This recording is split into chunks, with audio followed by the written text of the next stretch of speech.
ठिकाणी साताऱ्याच्या कराड या ठिकाणी सुनेत्रा पवार यशवंतराव चव्हाणांच्या स्मृतीस्थळावर नतमस्तक झालेले आहेत। त्यांच्यासोबत माजी खासदार श्रीनिवास पाटील यासह सुनील तटकरे, मकरंद पाटील आणि इतर महत्त्वाचे नेते उपस्थित आहेत। रुपाली चाकणकर आहेत, रुपाली ठोंबरे आहेत आणि राष्ट्रवादीच्या काही पदाधिकारी कार्यकर्ते त्यांच्या सोबत असल्याचं आपण या ठिकाणी पाहतोय।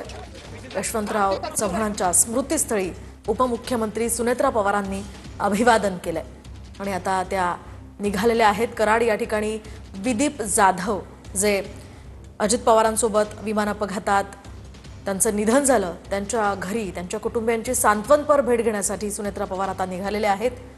आधी त्यांनी यशवंतराव चव्हाणांच्या स्मृतीस्थळी अभिवादन केलं आणि आता उपमुख्यमंत्री सुनेत्रा पवारांसह हे सगळे नेते विदीप जाधव यांच्या कुटुंबियांची सांत्वनपर भेट घेण्यासाठी निघालेले आहेत।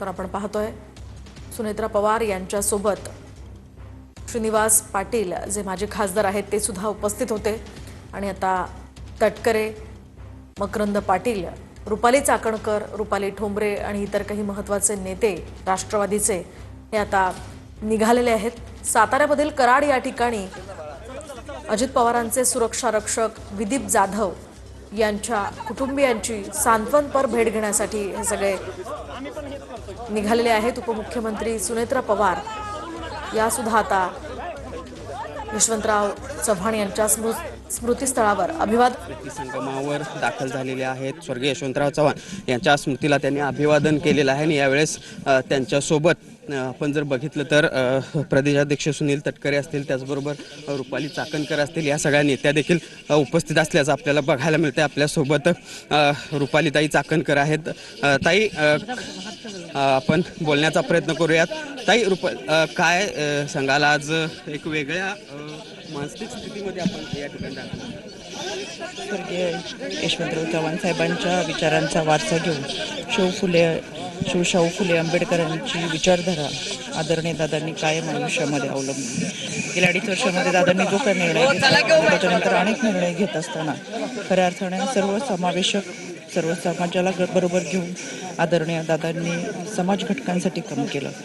आदरणीय वहिनींनी 2 दिवसापूर्वी उपमुख्यमंत्री पदाची शपथ घेतली आणि इथून पुढे प्रत्येक घटकाला न्याय देत असताना, समाजाला बरोबर घेत असताना तोच वारसा पुढे चालवण्याचा संकल्प आदरणीय वहिनींचा आहे। अतिशय उत्तमरित्या काम आदरणीय वहिनी दादांच्या विचाराने पुढे चालू ठेवतील आणि म्हणून आज या ठिकाणी नतमस्तक होत त्यांच्या या कार्याला त्यांनी सुरुवात।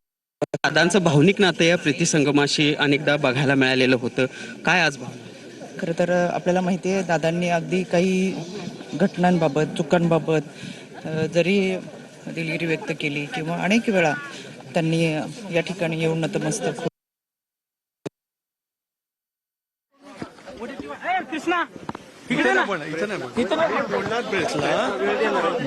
वडेट्टीवारांनी मोठा आरोप केला की दोन्ही राष्ट्रवादी एकत्र येत होत्या म्हणून हे सगळं घडवून आणलं, असा गंभीर आरोप आहे साहेब याच्यावर। मी समाधाच्या ठिकाणी आहे, मी 10 मिनिटात पत्रकार परिषद घेईन। कुठे पत्रकार परिषद घेणार? वेणुताईंच्या स्मारकाच्या नंतर मी बोले,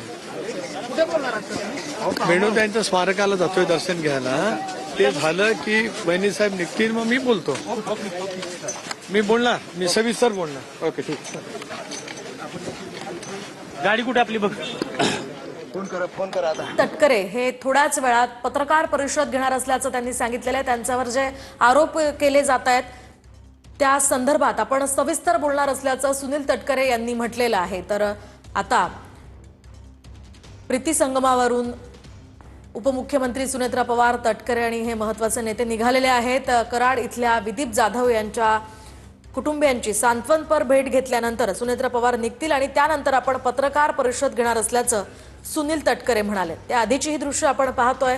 तर यशवंतराव चव्हाणांच्या स्मृतीस्थळी सुनेत्रा पवारांनी अभिवादन केलं, त्यांना पुष्पचक्र अर्पण केल्यानंतर ते आता निघालेले आहेत। त्यांच्यासोबत माजी खासदार श्रीनिवास पाटील जे शरद पवारांचे मित्र आहेत ते सुद्धा इथे उपस्थित असल्याचं आपण पाहतोय. तर थोड्याच वेळात सुनील तटकरेंची पत्रकार परिषद होणार आहे. आत्ताच TV9 मराठीशी बोलताना त्यांनी ही माहिती दिलेली आहे. थोड्याच वेळात आता सुनील तटकरे यांची पत्रकार परिषद होणार आहे. त्यामुळे या पत्रकार परिषदेतनं ते नेमकं काय बोलतात, सगळ्या आरोपांवर काय स्पष्टीकरण देतात ते सुद्धा पाहणं तितकंच महत्त्वाचं असणार आहे. विलिनीकरणाच्या पार्श्वभूमीवर खरं तर एकमेकांकडून दावे प्रतिदावे केले जात आहेत आणि या सगळ्या पार्श्वभूमीवर तटकरे या पत्रकार परिषदेतनं काय बोलतात याकडे सर्वांचं लक्ष लागलेलं आहे. आताच TV9 मराठीला दिलेल्या माहितीमधून त्यांनी हे म्हटलेलं आहे की थोड्याच वेळात आपण पत्रकार परिषद घेणार आहोत, त्यामुळे पत्रकार परिषदेतनं सगळं सविस्तर बोलेन असंही तटकरे म्हणाले.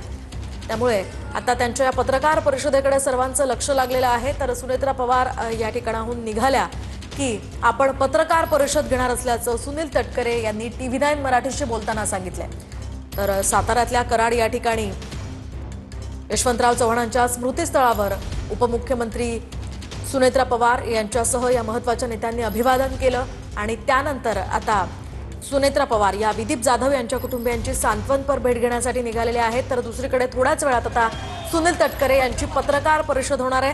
विरोधकांच्या टीकेला तटकरे आता काय उत्तर देणार याकडे सर्वांचं लक्ष लागलेलं आहे. तर आताच वडेट्टीवारांनी केलेल्या आरोपांनुसार तर 2 राष्ट्रवादींना एकत्रित होऊ द्यायचं नव्हतं, म्हणूनच सगळं घडवून आणल्याचा आरोप त्यांनी केला. या सगळ्या पार्श्वभूमीवर आपण सविस्तर बोलणार असल्याचं तटकरेंनी म्हटलेलं आहे. त्यामुळे तटकरेंच्या पत्रकार परिषदेकडे आता सर्वांचं लक्ष लागलेलं आहे. आपण पाहतोय साताऱ्यातल्या कराडमधली ही दृश्य आहेत.